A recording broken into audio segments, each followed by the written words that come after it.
brought to you by V-Guard. વિવાદાસ્પદ નિવેદન બાદ જૂનાગઢ જિલ્લા ભાજપ પ્રમુખે માફી માંગી. વિડિયો વાયરલ કરી કિરીટ પટેલે વાણી વિલાસ અંગે માફી માંગી. મારો હેતુ કોઈ સમાજને ઠેસ પહોંચાડવાનો નહોતો. પ્રમુખ કિરીટ પટેલે વિસાવદરમાં વાણી વિલાસ કર્યો હતો. કિરીટ પટેલે માફી માંગતો વિડિયો કર્યો વાયરલ. સુરક્ષિત બને એ દિશામાં આપણે સૌ કામ કરી રહ્યા છીએ ત્યારે મારા ભાષણથી અથવા મારા પ્રવચનથી અથવા મારી કોઈ વાતથી કોઈ સમાજ કોઈ વ્યક્તિને ઠેસ પહોંચી હોય તો મેં બે હાથ જોડી અને હું ક્ષમા માગું છું. સમય એવો હતો. ઉલ્લેખનીય છે કે ક્ષત્રિયો મુદ્દે રૂપાલાએ કરેલા વિવાદો હજુ અંત નથી આવ્યો. ત્યાં જૂનાગઢ જિલ્લા ભાજપ પ્રમુખ કિરીટ પટેલનું રાજા મહારાજાને રાણી વિશેના નિવેદનને લઈને ભારે વિવાદ સર્જાયો છે.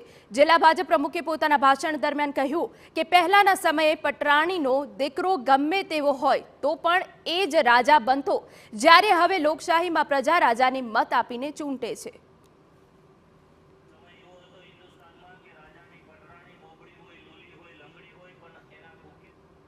Brought to you by V-Guard.